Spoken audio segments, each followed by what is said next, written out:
Good afternoon. We'll now call this regular council meeting Monday, June 3rd, 2024 to order at 5 p.m. We respectfully acknowledge that the land on which we are gathered is the unceded ancestral territory of the Silks Okanagan peoples and the Splatsin of the Secwepemc Nation.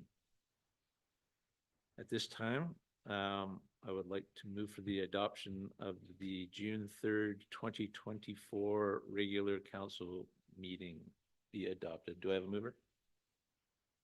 Councillor Todd, seconder. Councillor Valstar, any questions? All those in favor? That will be carried unanimously.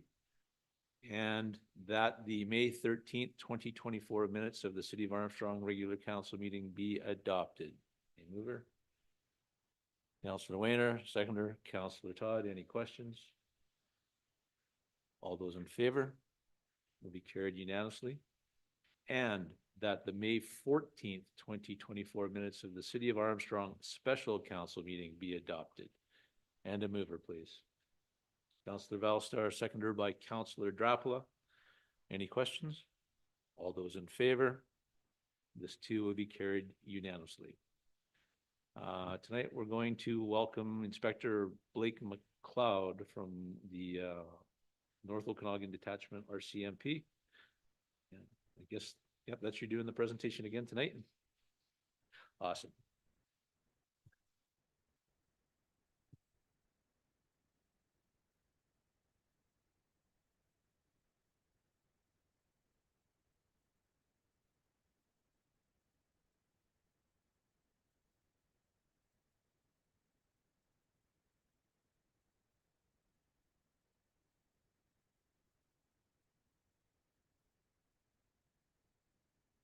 To put the red on. Perfect. Okay. Good evening, Mr. Mayor, Council, and City staff. This is our first quarterly policing report to January to March of 2024.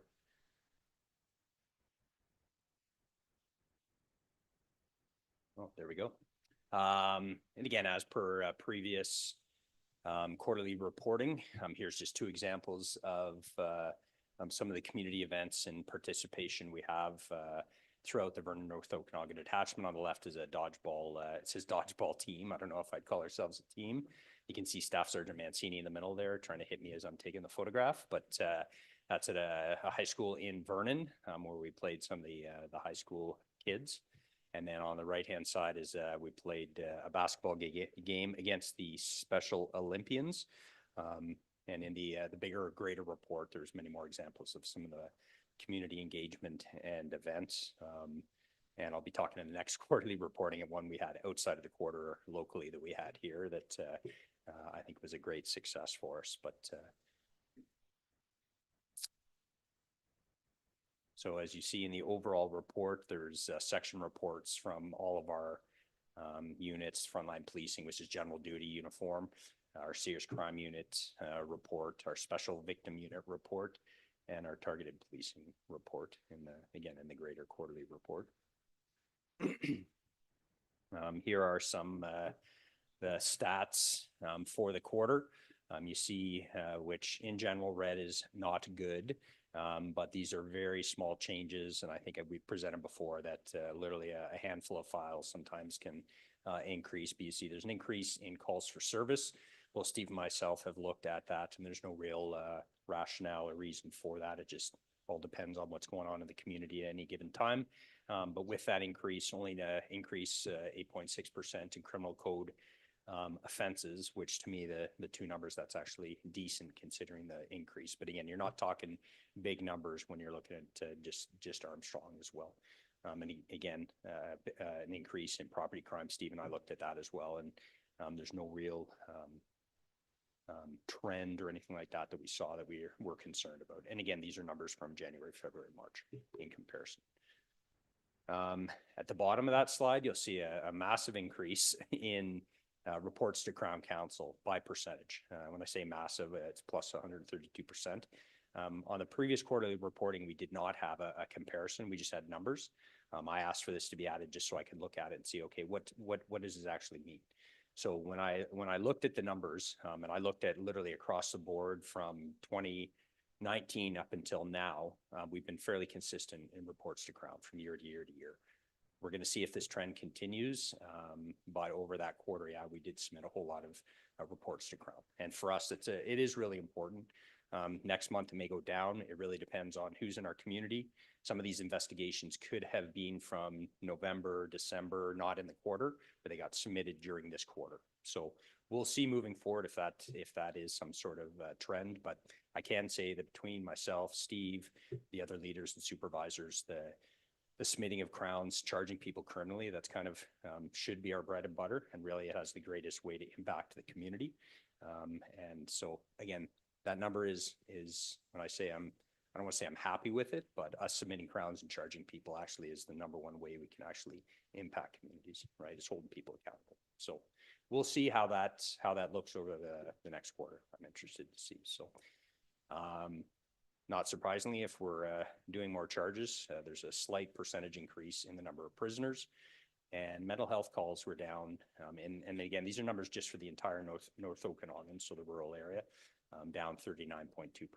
And we have not broken those down into Spall, Armstrong, or those kind of things. Moving forward, maybe that's something we look at doing as well, if there's an interest in that. But I'll be honest, the more numbers we throw out there, the more questions we have. And by the time, like I said, I think the last time I was here, we present these, the numbers are more important to us every 2 weeks, where we have a crime analyst embedded in the city detachment in Vernon who's actually looking at trends in real time.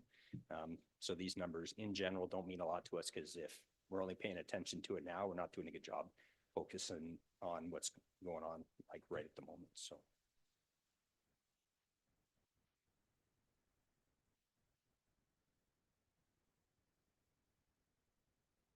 Maybe I talked to one that timed out. Maybe, no, we'll see.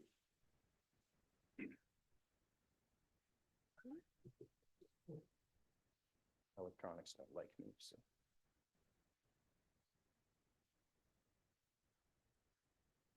There we go.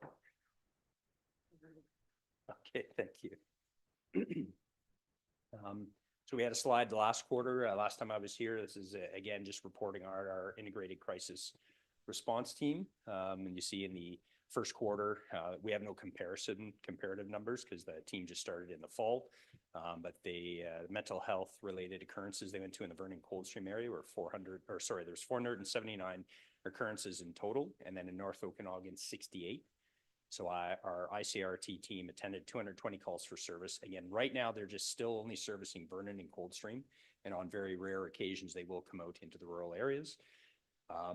There was a submission by Superintendent Barr prior to her promotion to the island to get a provincially funded member in that team. We still haven't heard on that approval for that yet, and if that did get funded and added to the team, then they would start servicing the rural areas. So.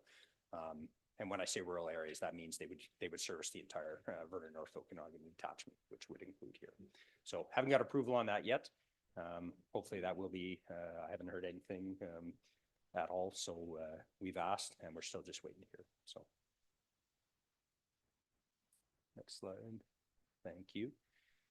I think everyone's seen these slides before, and this is just a bit of tracking that we do in response to the toxic drug and opioid crisis that's going on in the province. And there's a lot of zeros. I've been asked recently about these slides at some of the other communities.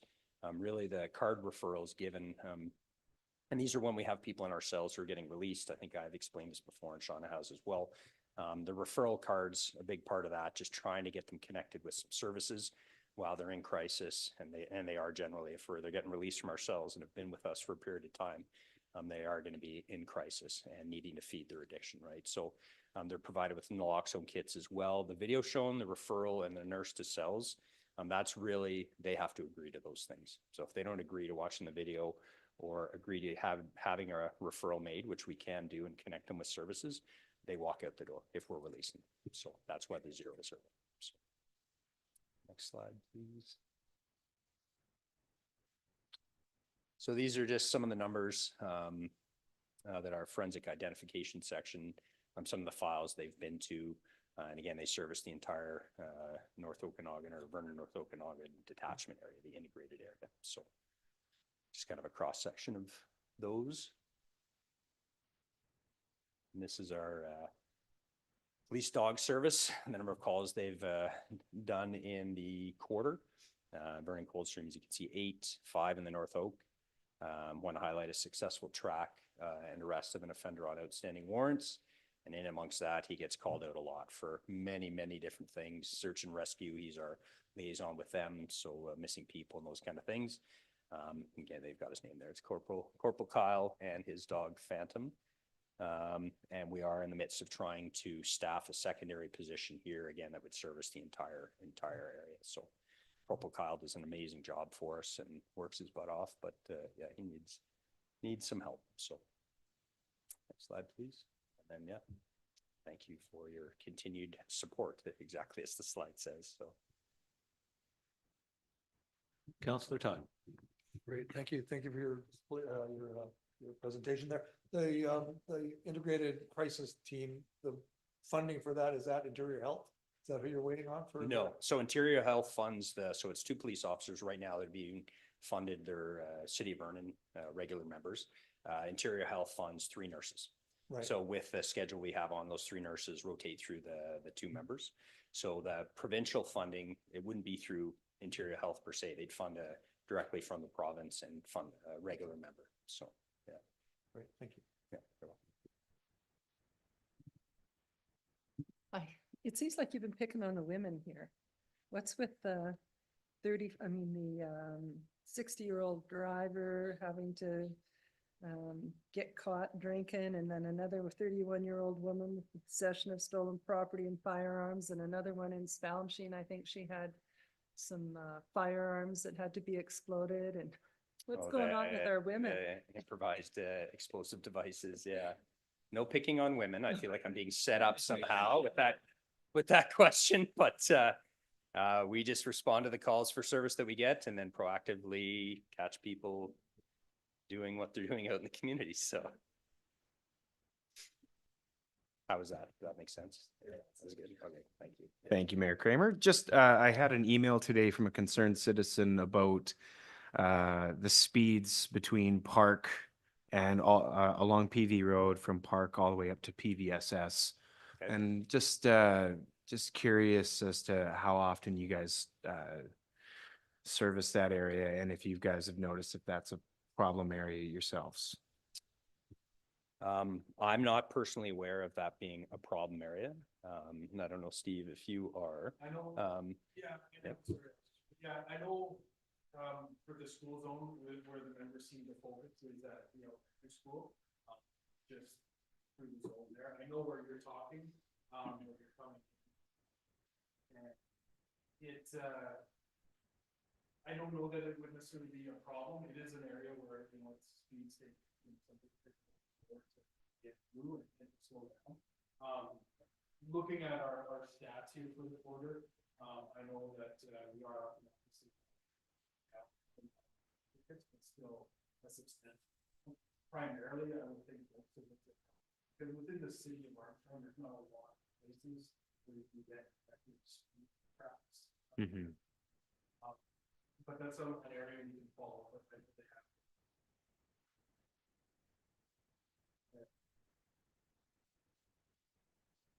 One of the things highlighted was people turning on and off of Park at that really long crosswalk, and that's there a lot of kids use that, and the person who in question here was a parent who was concerned about that area. Yeah, no, it's easy. I'll get an email.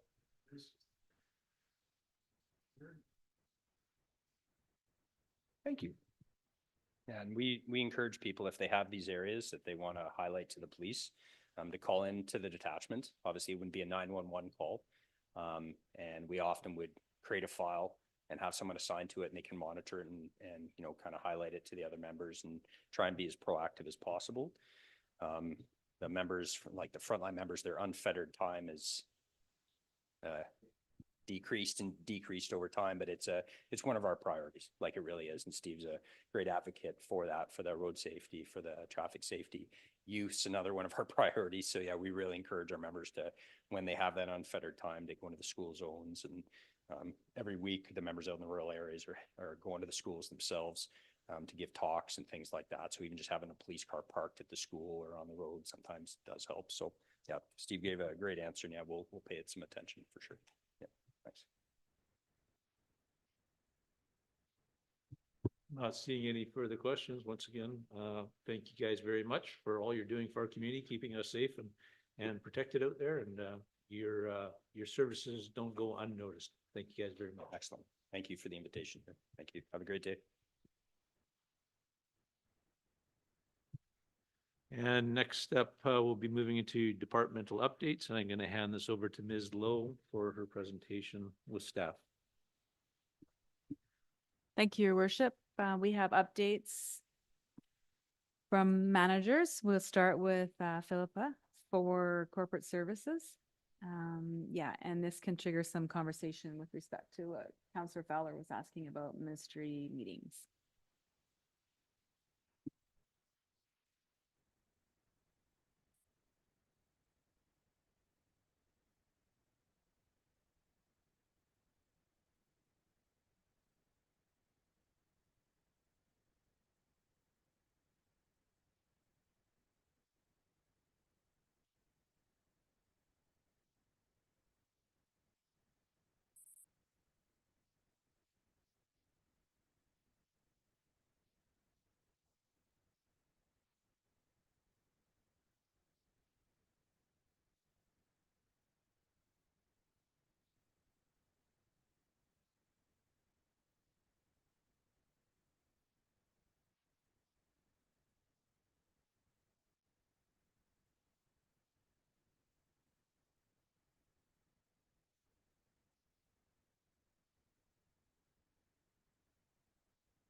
no one told me my mic wasn't on.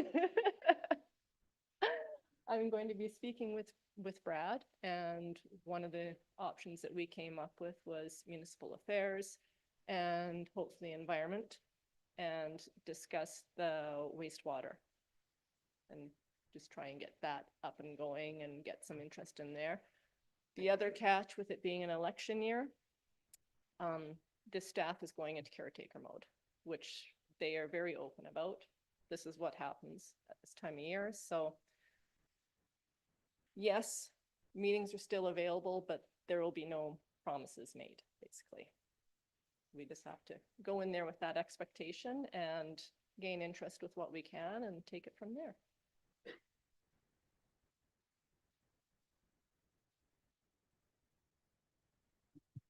So 3 years ago, I think it was, we had a meeting with BC Hydro. And they had informed us that they were going to be putting hydro lines behind the anchor underground. Have we heard anything about that coming along? Or should we have a meeting with them and also bring up hydro lines going under PV Road? Expansion, update, redo, upgrade, whatever you want to call it. BC Hydro just sent out an invitation for us to have a They did. meeting with DAG, Sharma and others. Yeah. So that might be a. So the ministry meeting was the one that they told us that they were gonna go underground behind the anchor, and that was a result of the young fellow having an accident at North Val.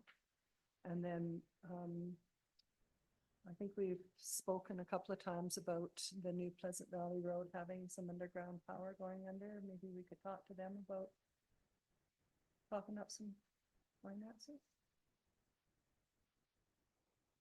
Brad, you want to answer that one for us?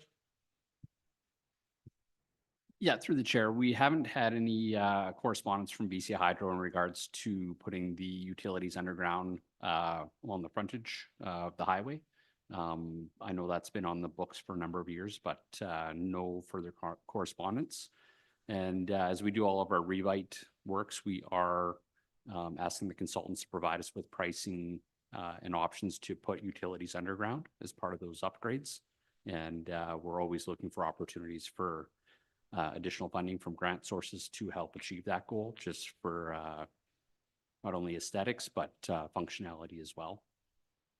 So maybe it wouldn't hurt for a nudge and a ask on those two items. That sound like a doable thing? Go ahead, Don. Your worship, I think it would be appropriate to book an appointment with BC Hydro for discussions with respect to the underground hydro lines. There's one. And then, do you want resolutions for this, or we're just having conversation and we'll just go ahead?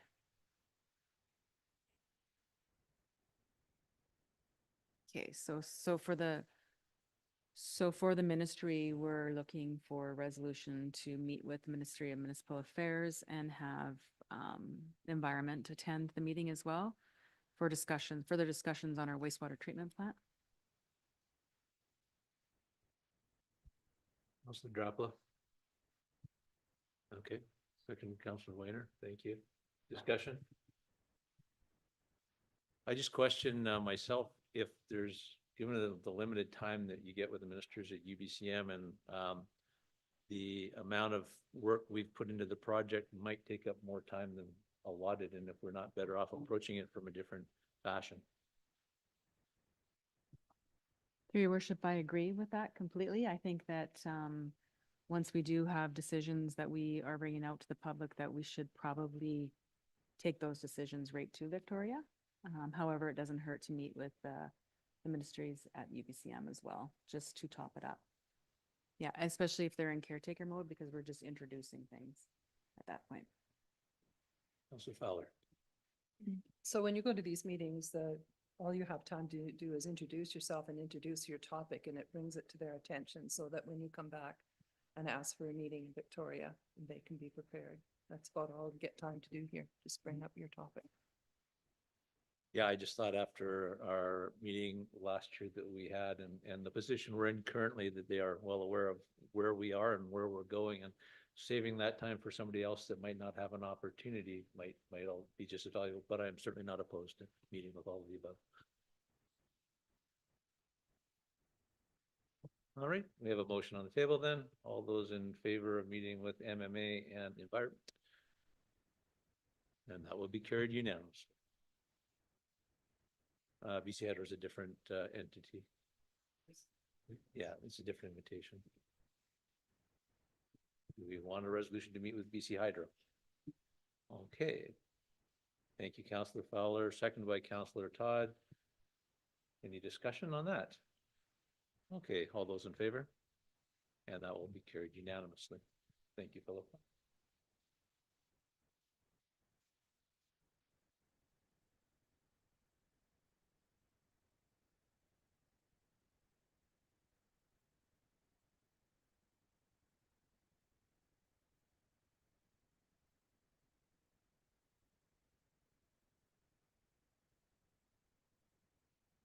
There we go. We have the red light. Under community services, we're continuing to monitor our snowpack as well as the drought. We've had some very favorable conditions over the last couple of weeks since we last met. We've actually seen about a 10% drop and decline in our snow melt. So we're not anywhere near where we need to be from the numbers that we've already provided you. I did get an update that is as of the 1st of June. So Silver Star is actually at 103% of normal. So that is good to see. And heading over to Enderby, over to Hunter's Range, they're at 76%. So that's that 10% difference between 3 weeks ago and now. So we're far better off in this area, as the provincial average is actually 31%. So that's going to speak volumes to where we are within our drought conditions. Today, the last 24 hours is great to see that rain, but we're going to need to see that for another month to come or so, and that to make a difference within our drought conditions. We saw it right out in front of City Hall here where they're doing the landscaping. You get the rain coming through, and within half an hour to an hour, it's evaporated and gone. So the forest floor acts as a sponge, and we need it to absorb that water when it does come, because we don't have the snowpack there to support really what we need to see at this time. So our operations staff, Brad will speak to the conditions that we're still with the restrictions that we're under for our water. So I'll leave that for him to speak to it. But, you know, hopefully we continue to see these types of events and storm cells, what are very typical for this time of year. But what we potentially could see is a large scale event come through at some time. They're unpredictable. Meteorologists are only good at probably up to about 3 days for predicting precipitation. So say what the predictions may be, they are just that, predictions. So if we get a large storm event, may result in some lowland flooding, which is typical for this type of year and that, but those types of events repeatedly will help us work towards reducing those drought conditions. Staff last week participated in ESS training. This was look at the evacuee registration assistance tool. There's been some updates to that program, so we're glad that we participated in that program. Gives us a good opportunity to ensure that we have a clear understanding of how to support evacuees, to make sure that it's a very streamlined process, as well as also to ensure that we are efficient in responding to ESS and supporting evacuees' needs. So we're going to continue to take advantage of those training opportunities that the province is putting on. Okanagan Indian Band's actually going to be doing some training sessions over the next few weeks, and we'll be participating in those sessions as well, to strengthen our working relationship with them, but also to strengthen our ESS supports for our community. Bylaws. So since we last met 3 weeks ago, it's been busy. The numbers that you see there seem small. 5 neighborhood complaints that were related to noise specifically, and then 8 unsightly complaints. When you think about it, those numbers seem small, but over a 3-week period, a number of these were fairly large files and will take several weeks to sort of work with the property owners to close them up and to get them into compliance. So spring is normally a busy time. But this is the last few weeks that they've been on the go. We've also, we're seeing, as what is in the report, we're also seeing a lot of neighborhood disputes as well. A lot of complaints that we're coming back to as a zoning complaint or an unsightly complaint is being traced back to actually two neighbors fighting, unfortunately. So we're having to really go in and make sure that we're doing our due diligence, so there's a clear understanding of what our roles and responsibilities are and what their roles and responsibilities are as neighbors, so. But under community services, that's what's been going on for the last 3 weeks.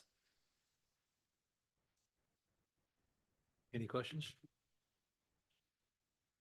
Seeing none. Thank you, Mr. Smith, for your report.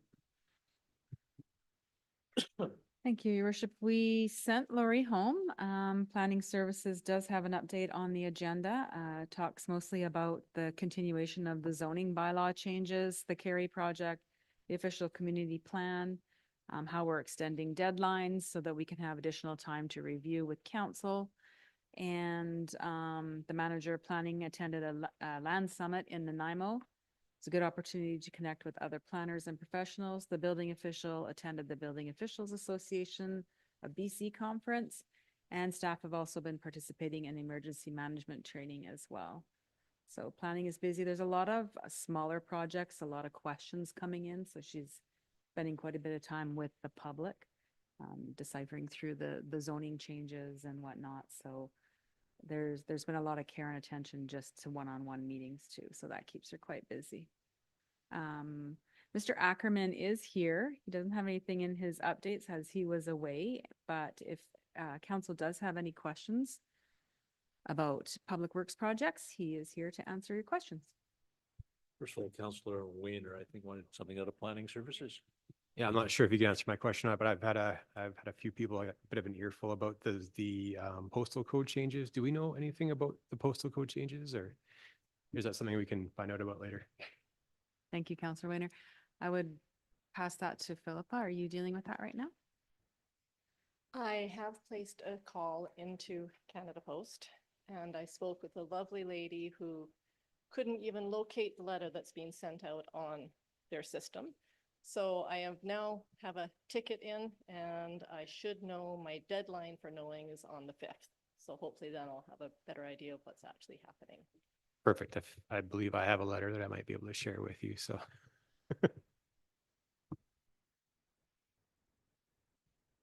Hey, question for Brad, and Brad, it might be a question for you and Warren combined, just regarding landscape maintenance. I noticed that the Public Works team is out working now on sort of bringing all of our boulevard areas and all of our landscape bump outs and everything, all making them look nice again and ready for the spring.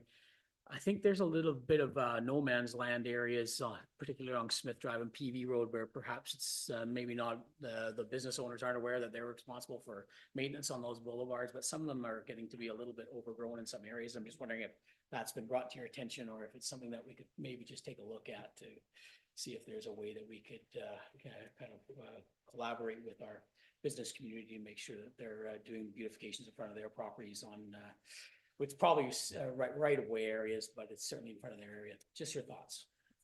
Yeah, through your worship, the downside of the wet spring is we have our opportunistic vegetation that has flourished. So we are picking away at that. The Communities in Bloom groups have been helping out over and above what they normally do. So that is greatly appreciated. We have engaged a third-party contractor to help put a dent in the chia pet, and we are taking a significant portion of our available resources as well to try and get that cleaned up and brought back into to a manageable level. Some of the businesses are aware. I'll give a shout out to the new owners of the Village Cheese. They have gone through and done some improvements there. They reached out to the city and inquired what they could do. So we're definitely supportive of that, and we will be engaging some other businesses as well, just to try and get that cleaned up to a manageable level until we do our carry improvements. And, as we've been talking along that process, that is a multi-year phase. So we want to have it presentable for the community and visitors and residents alike. So that is what we're shifting our attention to Thank you. Thanks, Brad. And, you know, I'm thinking during our walks for the Carry project, particularly on the Smith Drive area between the intersection, by the caboose down to the, Lordco, strip mall area, there are some landscape berms in there that have been completely removed and nothing was ever replaced. Like, look, there was trees there at one time that had died off. Nothing was ever replaced there. I think that was part of their development permits at the time, was to include green space and beautification along there. And then it looks like nobody's ever really followed up to say, hey, well, what's the plan here? Are you replacing this, or are you gonna put something new in there, or whatever else? So I just want to make sure that all the businesses are, contributing that way on an ongoing basis to ensuring that we're beautifying the roads. We're doing our part. I know some of the businesses are doing a great job of maintaining their landscape areas in front of their properties, but I think it would be nice to see all of the businesses trying to contribute to that beautification along those roadways. So whatever we can do to bring it to their attention, that'd be great.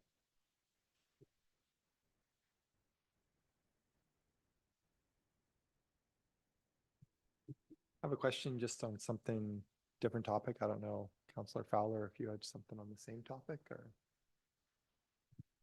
Well, I was gonna end on a bright note, so if you have a question, go ahead. Just around Frechette, if you could give us an update on what we're seeing with flows. If you know. Yeah, through your worship. So we've been monitoring Frechette. Our water quality was improving last week through the water treatment plant. We did fire up and we were flushing water through to get our water levels back into drinking water guidelines. We didn't quite make it there. The plant did go down due to turbidity over the weekend. And so we've kind of taken a step back.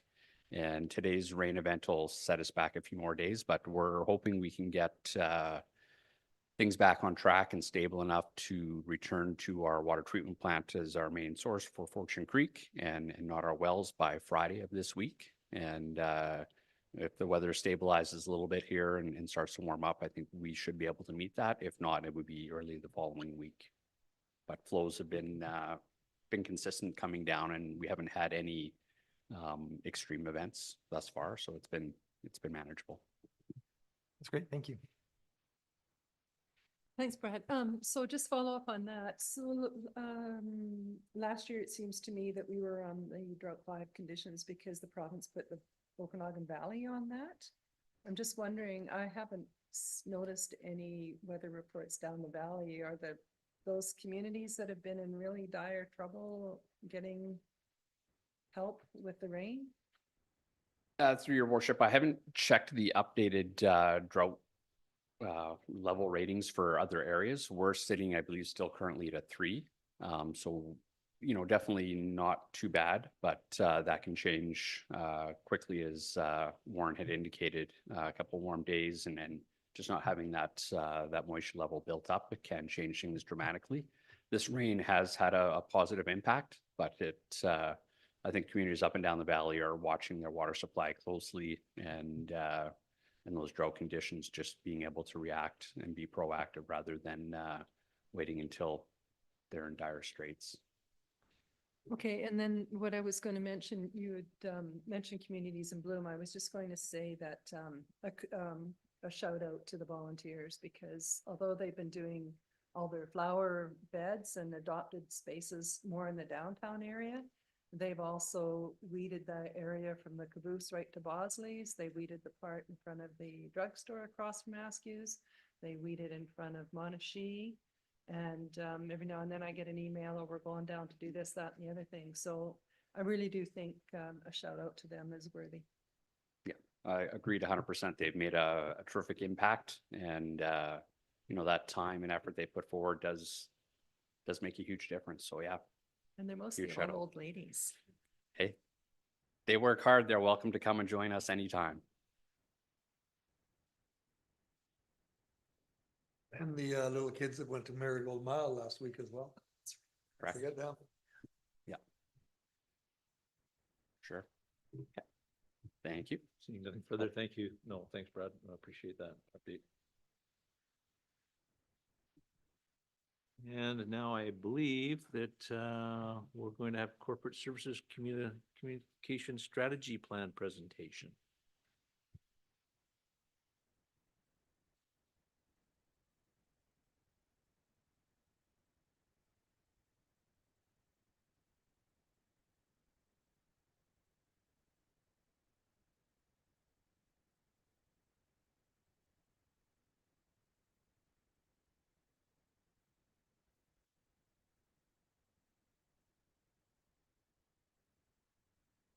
Good evening again, everyone. This is it, the long-awaited communication strategic plan. This has been an adventure to put together.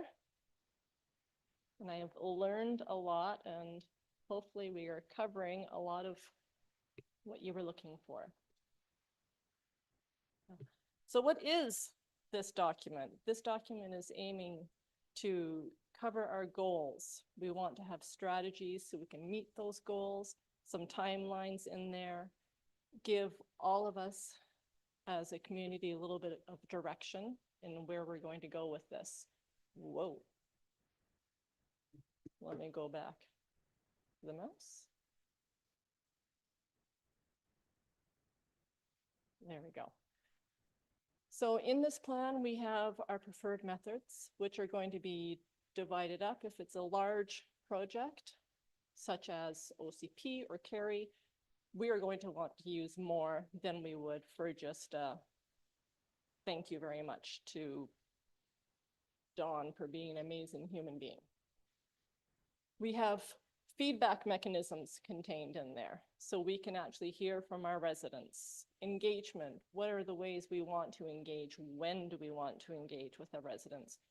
We're also taking into consideration privacy, so that will be training for all of our staff as well as council. What can we say? What don't we say? What will we put in media? What won't we? We are going to be tailoring this. This is very much like the part before. We're tailoring the communications for who we want to reach, what we want to say, and we want to ensure that it's a two-way deal. Ethics. This is unintentionally, my little flag was a little aggressive on the red side, but it kind of works because this is going to be really important. Already, there's been a recent study that came out, and trust in local government or in any government is not exactly up there. So we've recently found out the CanTrust Index 2024 shows trust in politicians is as low as 17%. Trust in mayors, sorry, Mr. Mayor, down from 58% to 38%. Trust in municipal governments, though, is stable. We are rocking below 50%. This is not great news. Part of it is because in general of what we do, there is going to be a mistrust up there. We're the man, we're the big guy. We're telling people what they can and cannot do. We're suggesting what they can and cannot do. Guaranteed, lots of times we're going to be doing things that people in general don't like. But we also do a lot of good. And I think there's also a lot of miscommunication out there. So in this plan, the goal is to make things very consistent. So if there is an emergency, we have very consistent templates that we are using so residents know this is, yes, coming directly from our EOC. We know that this is factual information. We want to be consistent in how and when we release things so people start to recognize that, yes, this is coming from the city. Yes, they are doing what they can. So what tools do we currently have? A lot. We don't always use them all, but they're all there. There's a few that we haven't used that I think we can. So we're going to start pushing those a little more. And within the work, our strategic plan, you'll see I've also included a work plan for each section that sort of gives us an idea of what we want to tackle, how we're going to do it, when we're going to do it, goals. Some of them a little bit lofty, but we can try. Community partners, those are also listed in our plan. Who do we want to reach for feedback? Who do we want to reach to know what's going on? Who do we want to ask for help to spread the word of what's going on? We have external and internal. So our internal communications. This is a big one because we don't always know what the other person's doing. So does the right hand know what the left hand is doing? Inside workers, outside workers, there's sometimes a big divide there. Administration to council. Are we letting council know what we're doing back here before we release things out to the public? We need to make sure that happens. We have these crews working out on the roads. If someone comes up and asks them a question, do they have even a business card handy saying, I'm not sure of the answer, here's who you talk to? Just even that, just to open that line of communication so they understand and know what they can and cannot say, or the best way to handle a resident that comes up and asks questions, because they may not know the answer. Citizen engagement and knowledge of process. So this one is, we want to engage with our citizens in a way that is meaningful to them, as well as empowering them with the knowledge of what we do. So how many residents know even simple little things? How much does a meter of road cost to actually build? I'm willing to bet that a lot really don't. So even short little pieces once a month in social media. Did you know a meter of road costs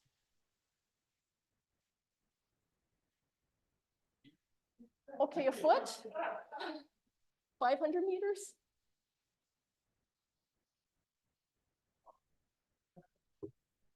Okay, so we'd be a little more detailed than that. So the idea is to let residents know, to help their understanding, this is what we're working with. This is why our budget looks like this. This is why this takes this amount of time. This is what we have to go through to get you this little piece. And something as simple as that once a month blurred out can do that. It'll just trigger some. We want to use all media forms. So we have our social media going. We want to use print. The other one that we want to start doing is video. Something a little more eye-catching, catch attention. Be it someone out there doing a quick video shoot of new sewage pipes being put in. Or maybe it's our mayor doing a quick blurb on what's happening down at recreation. Or maybe it's Councillor Fowler talking about the new landscaping that's out front. So something that's sort of up your alley and just catch a little attention to get those words out. Citizen survey. To be honest, this is a staff nightmare. Every single community I've worked in, it's never a great thing to do, but the final product is so useful and so helpful for council to help you build your strategic priorities. And it also opens up, once again, that line of communication with your residents. It gives them an opportunity to tell you what they really think about things. I would and will be recommending that for sure our first one, we actually hire out someone to do it. So it's done properly. We will tailor make all of our questions, and that will happen. Usually I would like to do it just after election. So a new council can reach out, find out what the interest is, and then help them build, and then not do another one for another 4 years. Meaningful and effective communications. This would include identifying our annual communications priorities for each department. So for example, planning this year had a lot of big projects, and they did last year as well. So if we can identify those, we can plan for those, we can set out a calendar and a timeline for those, we can set up a budget for those. How do we want them to look like? How do we want people to reach out to us regarding these big projects? We can get that all organized at the beginning of the year. Everything else will just fall into place nicely. Standardize all of our communication. So we are using our logo. We are using our branding, our colors. So it's all very recognizable to our residents and to our community groups. And we also want to create those eye-catching projects. So once again, if it's a big project, what's the history of it? Where did it start?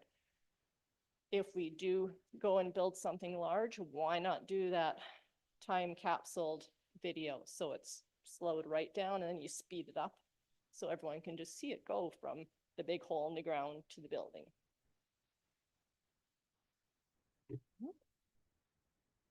Emergency communications. I touched on this a little bit at the beginning with the templates, wanting to keep everything similar, ready to go. So we're going to get those pre-made. So all the person that is working in the EOC has to do is pull it up, fill it in, fire it out. It's all going to look the same. It's all going to be numbered properly. And also that way we can keep everything in a correct order for the records management.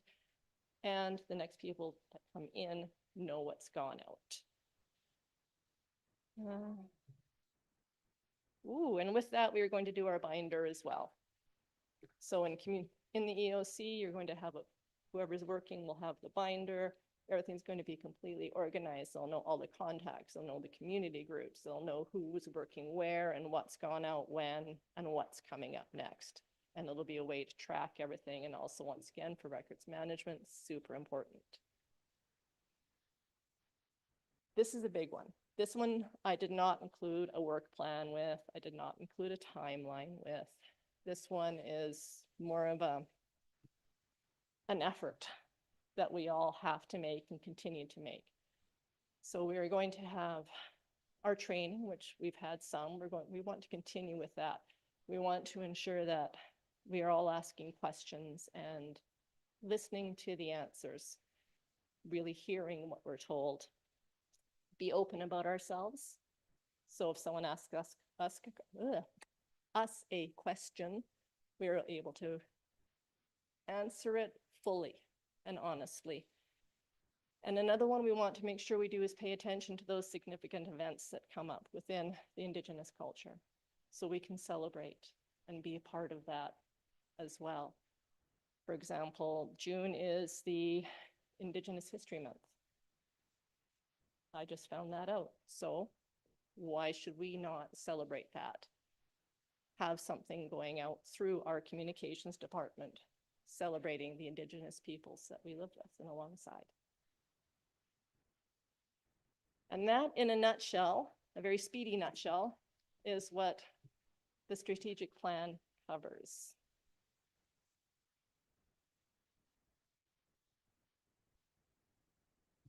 Thank you, Philippa. Did anybody have any questions or comments for Philippa?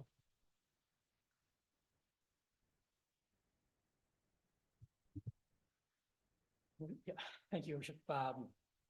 Philippa, great work on this. Thank you so much for putting this together. I think it's long overdue in terms of having a communication strategy, and that we're finally moving forward.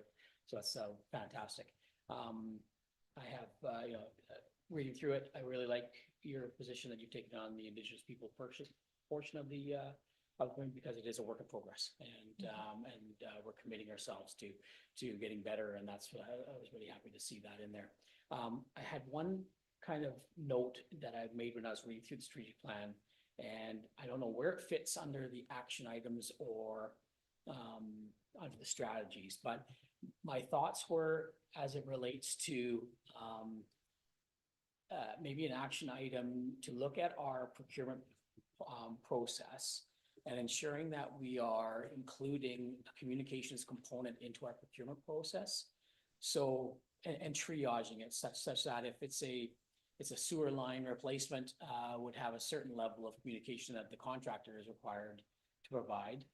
But for larger projects, and for example, the OCP and the CARI or any sort of master planning that we're doing, that those procurement documents would have a more robust communications requirement within those procurement documents, so that they have to engage with public engagement specialists or something like that, so that those contractors are tasked with really effective communication, two-way communication.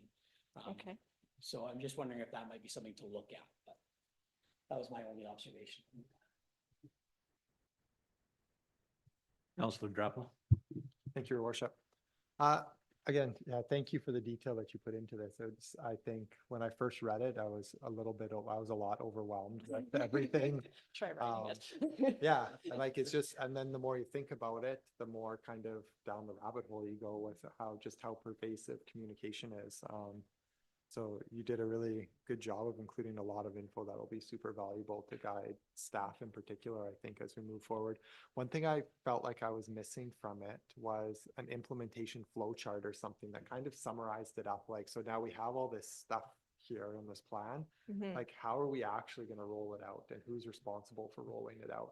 So does that come from Dawn that makes the first decision, and who does it go to? Because I think if we can follow that trail of how those decisions are made, then we kind of can know where we need to ask questions as council and probably as the public too, right? Like how did this decision get made along the way, and who was responsible for it?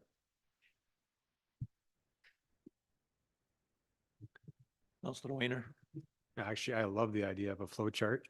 Being a guy who works in IT, looking at, that makes perfect sense to me.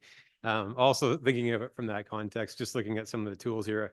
Low tech, I love the idea of the sandwich boards. I think there's been really good feedback on use of those tools and whatnot. Some thoughts that I had, a question maybe more along the lines for Councillor Todd. Is there an opportunity with the library even to set bookmarks in the library? Does anybody know on the community computers potentially, just so that the city websites are available on public accessible devices?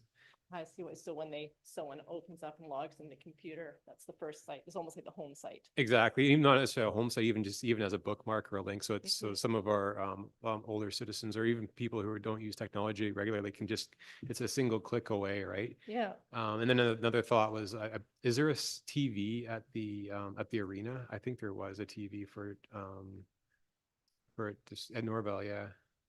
Even just opportunities like that within what we have, just to do ads for our community. So lots of tools and opportunities there as well. And one question I had is, do we know, is there a reason why we haven't chose radio as an option, or is that just something that is a possibility that Very costly. is expensive? Okay, perfect. That's good to know. Thank you. And those are my thoughts. Thank you. Councillor Fowler. Thanks, Philippa. I echo all the comments about the work that's involved here. I don't know if this is the right place or not, but we don't have an opportunity for communication well, I don't know if we do. I guess the question is, do we have a policy? Because we don't have it on our agendas if somebody comes in to do a presentation. Traditionally, for example, at the regional district, someone comes and does a presentation. If they have an ask, we don't deal with it that night. We deal with it at the next meeting. So we always have on our agenda business arising or business from presentations, that kind of thing. So it keeps us in the mind that when someone comes and does a presentation, if there's something that we need to bring up or carry on with, we do.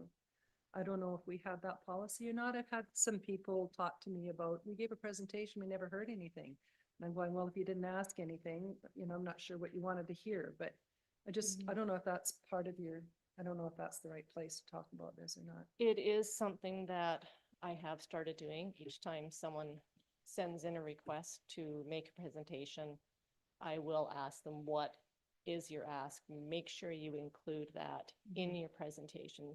And then that gives council the opportunity to have it back and make an actual decision. Without that ask, you were not going to get an answer. Exactly. So is that something that needs to be on our agenda, even though it's only an item that we would need to refer to if somebody had done a presentation? Because it is a reminder. It would and come it is back. a follow-up. It would come back with a staff report that would give you all the backup document, the facts that go with it. They would include the ask. And I am very clear now with people when they call that if you are looking for something, then we need to know what it is. I review all the presentations now. If someone wants to present to council, they must provide backup document. There's no more just, this is my name, I'm coming. I actually need a presentation. I need a report. I need a letter. I need something that I can put on that agenda, not only for record keeping, but also it lets me check to ensure that, because the person that's coming may not know, but it gives me the opportunity to check and double check with them that everything is there and that ask is there.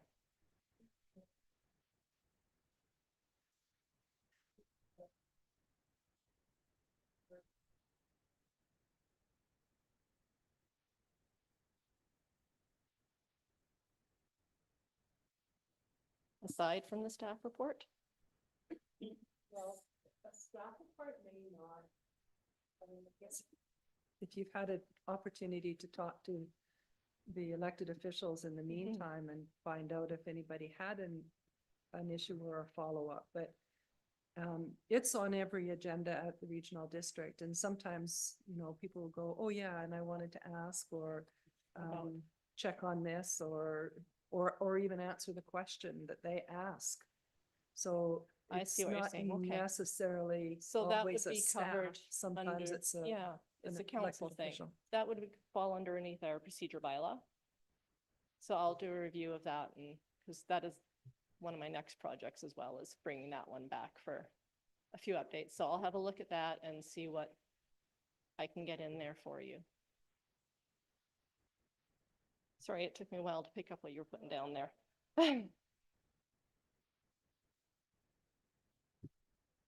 Thank you, Philippa. I think you're going down the right path with this, and there's been some very constructive comments and maybe additions to where you're going with this at this time, but I'm feeling very, very comfortable with it. There will be a motion that the 2024-2026 communication strategic plan be approved as presented. We did require a motion. Councillor Bellstar, thank you, and seconded by Councillor Todd. I'm not sure if there's any further discussion on this. And if not, I'd like to call the vote. All those in favor? And this will be carried unanimously. Thank you. Good work. We did receive some correspondence regarding a legislative reform initiative through the regional chair of the Nanaimo district. There is a motion that's going along with that staff draft a letter for the mayor's signature in support of the Union of BC Municipalities forming a working group to do a comprehensive review and reform of the Local Government Act. All the literature is included in the plan. I think this was something that was talked about at the last UBCM, and they're trying to move forward with it. Do we have a mover that let her go forward from Mayor and the City of Armstrong? Thank you, Councillor Drapla, and a seconder. Councillor Wayner, and any discussion on this? Seeing none, I will call a vote. All those in favor? And that will pass unanimously. And we also received some correspondence regarding our final report and summary of a grant through the Indigenous Cultural Safety and Humility Training, and we'll just have that as received. Is there any question to that? Great. And then at this point in time, we will like to have a motion to move to an in-camera session. Council move in-camera pursuant to the Community Charter Section 90, subsection 1, under C, Labor Relations and Other Employee Relations, and under K, negotiations and related discussions respecting the proposed provision of a municipal service that are at their preliminary stages and that, in the view of the council, could reasonably be expected to harm the interests of the municipality if they were held in public. And we have a mover, Councillor Todd, thank you. Seconder, Councillor Drapla. I will call the question. All those in favor? And this will be carried unanimously. This meeting will be adjourned at 6:05 p.m.